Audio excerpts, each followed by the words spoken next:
The email sat unread for nearly 4 hours. In another world, 4 hours might have meant nothing, just a delay between coffee refills, a meeting running late, a phone left face down on a desk. But in this world, those 4 hours became the space where truth slipped through unnoticed, where a warning whispered too softly was swallowed by noise. Michelle Reiner typed the email at 2:17 a.m. She remembered the time because she had stared at the blinking cursor for a full minute before pressing send, wondering whether instinct was enough reason to disturb someone's sleep. It wasn't fear exactly that guided her fingers. It was something colder, something sharper. The sense that a door had closed somewhere in the city quietly, and that behind it something irreversible had begun. Subject: please read this as soon as you can. The subject line was intentionally plain.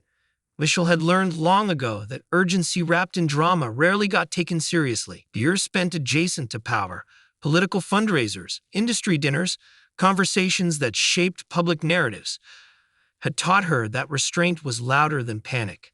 The body of the email was only 6 paragraphs. No accusations, no names written in full, no conclusions drawn, just fragments. Patterns she couldn't ignore anymore. A dinner conversation that suddenly felt rehearsed. A phone call that ended too abruptly.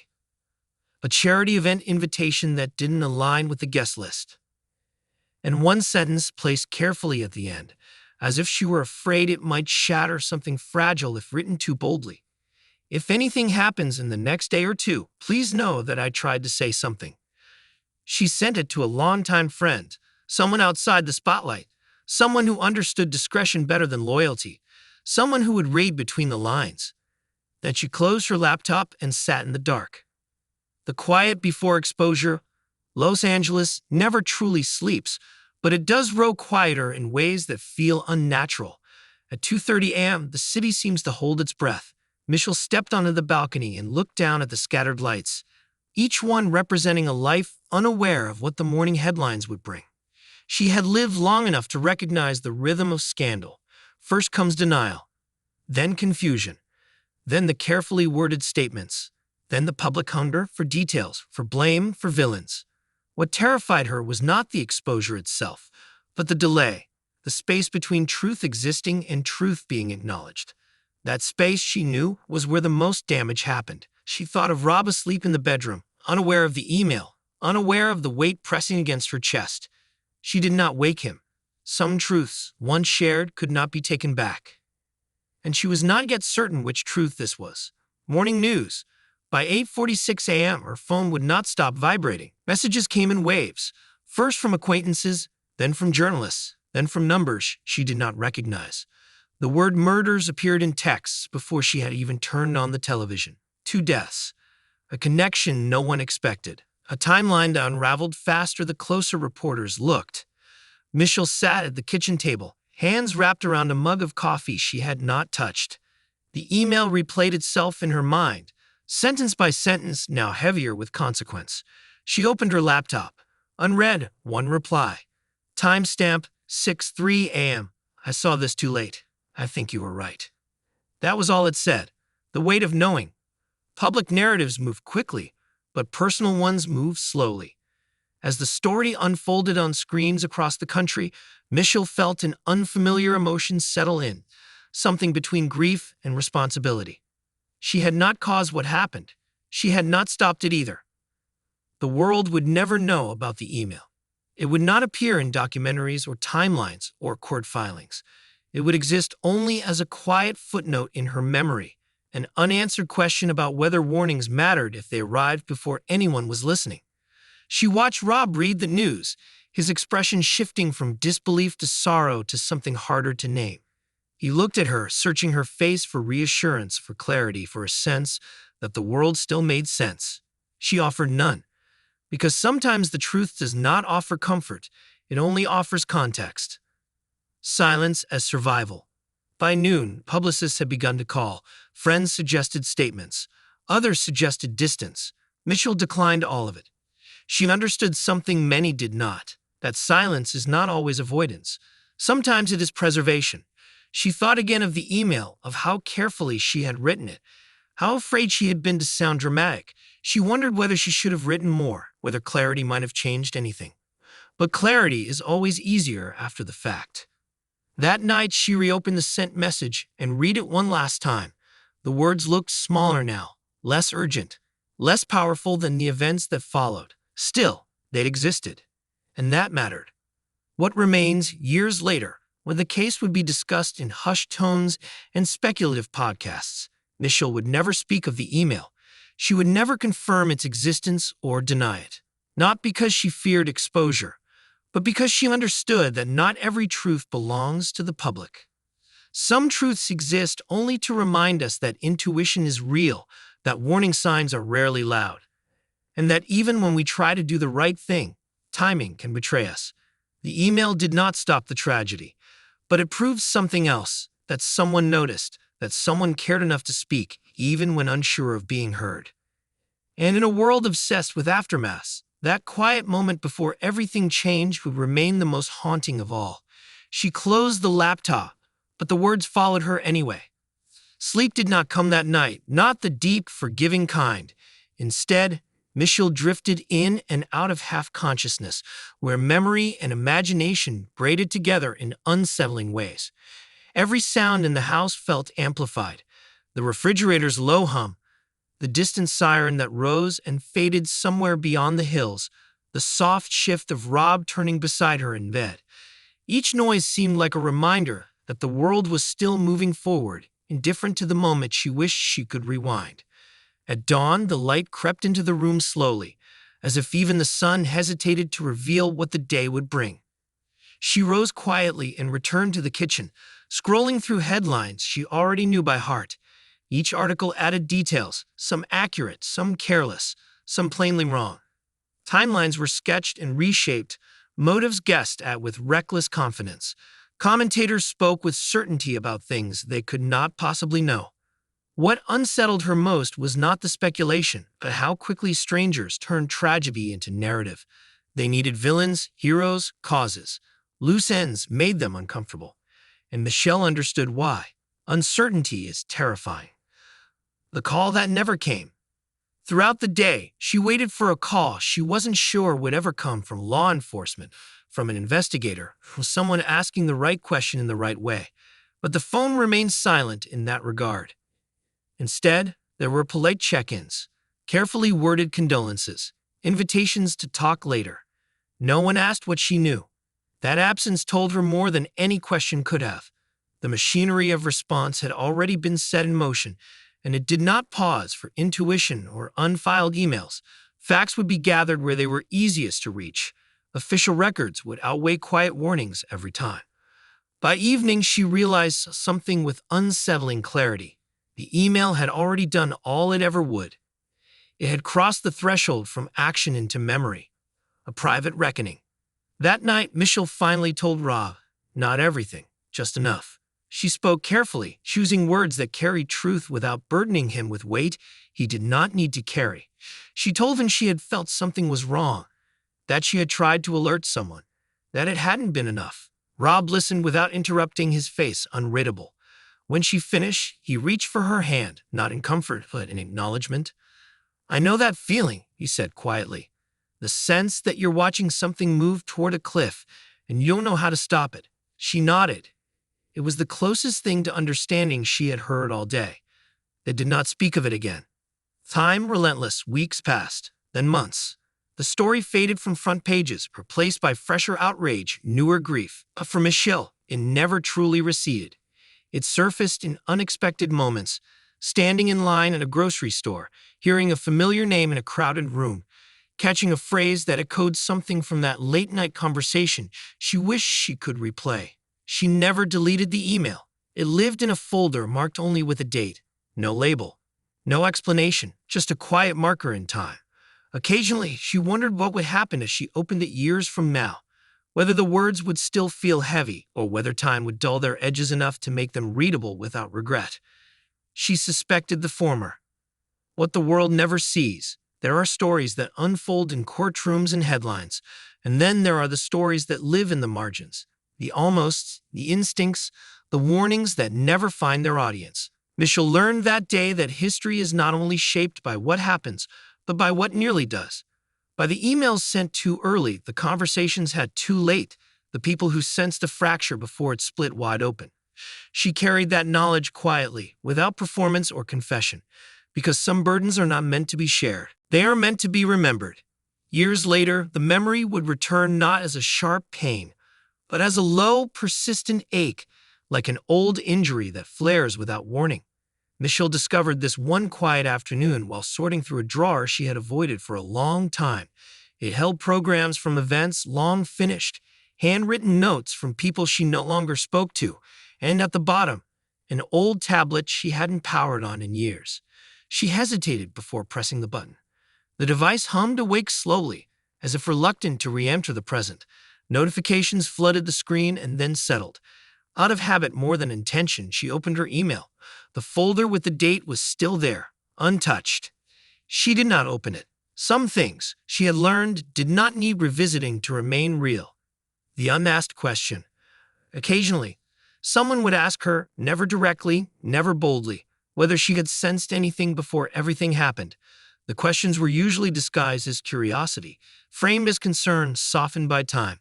She always answered the same way. I think a lot of people sense something, she would say. We just don't always know what to do with that feeling.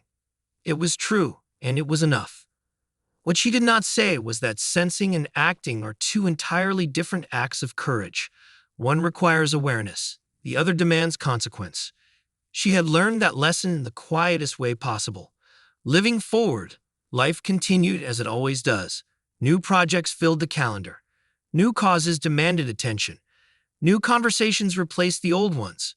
From the outside, nothing about Michelle's life appeared altered in any permanent way. But internally, something had shifted. She listened more carefully now, paid attention to pauses in conversation, to what people avoided as much as what they emphasized. She trusted her instincts more, even when they made her uncomfortable. Especially then.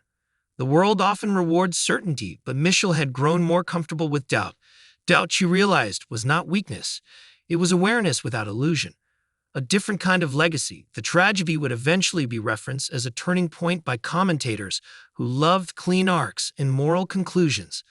They would say lessons had been learned, systems improved, accountability enforced.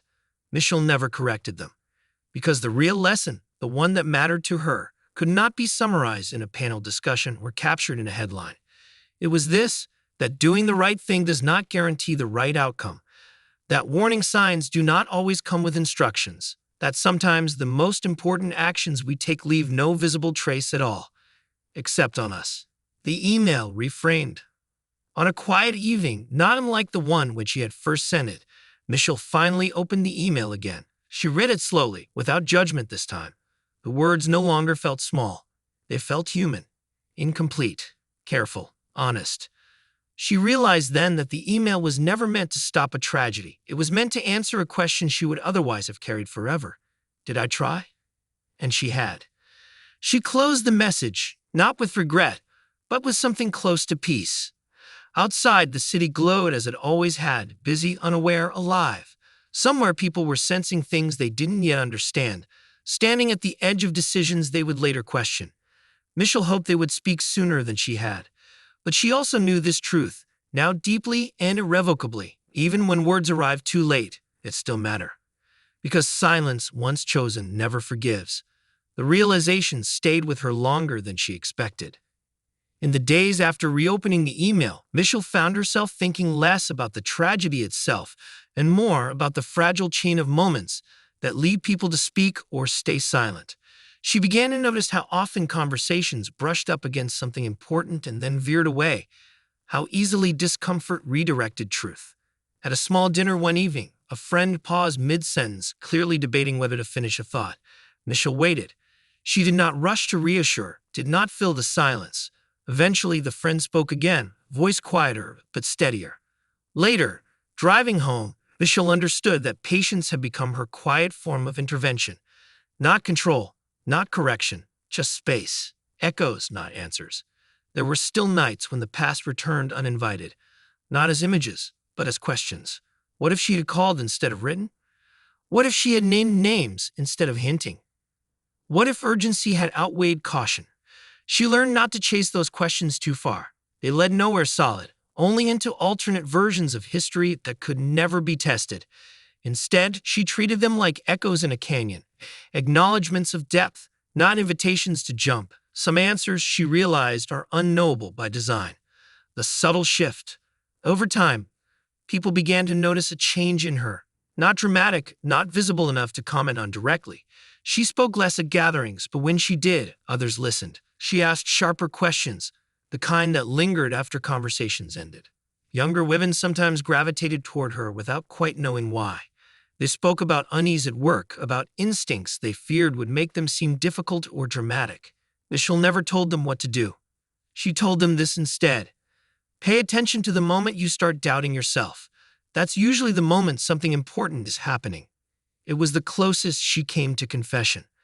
Time's final edit. As years passed, the tragedy settled into its final shape in public memory, flattened by summaries, simplified by distance. Michelle observed this process with a strange calm. She understood now that time edits stories the way people do, trimming nuance, sharpening edges, removing pauses. But her version of events, the private one, remained intact. It lived in small choices, when to speak, when to listen, when to trust a feeling without demanding proof. It lived in the refusal to believe that outcomes alone defined responsibility. Closing the circle. One last time, on a night marked by nothing in particular, Michelle opened the email folder. She did not reread the message. She didn't need to. She deleted the folder, not to erase the past, but to release it. Somewhere along the way, she had stopped measuring her actions by their results and started measuring them by their honesty. That shift changed everything. She turned off the light and stood by the window, watching the city move in its endless, complicated patterns. She knew now that warnings rarely arrive with certainty and courage rarely feels heroic in the moment. Most often, it feels like doubt followed by action anyway. And that, she finally believed, was enough. The quiet that followed felt different. Not empty resolve. Michelle noticed it first in the mornings. She woke without the familiar tightening in her chest, without the instinct to mentally rehearse conversations that no longer needed rehearsal. The past had not disappeared, but it had settled into a place where it no longer demanded constant attention. That, she realized, was what acceptance actually felt like. The shape of courage. She began volunteering more, not for visibility or purpose, but for proximity to people, to listening, to moments that were unpolished and real. In rooms far removed from cameras and curated narratives, she heard stories that reminded her how universal uncertainty was. Everyone carried a moment they wished they had handled differently. Everyone lived with a sentence they almost said. What surprised her was how rarely those moments were about failure. More often, they were about fear of consequence, fear of being wrong, of being isolated, of being responsible for something that could not be controlled. Michelle understood that fear intimately now, and she no longer judged it. A letter never sent. One afternoon, she found herself writing again, not an email this time, but a letter. There was no recipient, no intention to send it. It wasn't an explanation or a defense. It was a reckoning. She wrote about intuition and restraint, about the tension between influence and humility. She wrote about the myth that proximity to power grants clarity, when in reality, it often clouds it. She wrote about how silence can be both shield and wound. When she finished, she folded the pages and placed them in a drawer, not as evidence, but as acknowledgement. Some truths she had learned only need to be witnessed once. Watching others choose. From time to time, she saw public figures face moments not unlike her own, standing at the edge of information, deciding whether to speak, calculating risk against responsibility. The commentary around them was merciless, stripped of context and compassion. Michelle never joined the judgment. She knew now how thin the line was between certainty and speculation, between action and harm. She knew how easy it was to confuse outcome with intent. And she knew that courage did not always look loud or triumphant. Sometimes it looked like an email sent in the dark. What endures? As the years continued to layer themselves gently over memory, the story that once felt so heavy became something else entirely. Not a warning, not a regret, but a compass. It guided how she listened, how she paused, how she trusted herself even when answers were incomplete. The world would keep moving, tragedies would still unfold, and stories would always be simplified after the fact. That was unavoidable. But within her own life, Michelle had made peace with a truth that felt steady and unshakable. You cannot control how history remembers a moment. You can only control whether you were honest in it. That honesty, quiet, imperfect, and unseen, was what remained. And in the end, it was enough.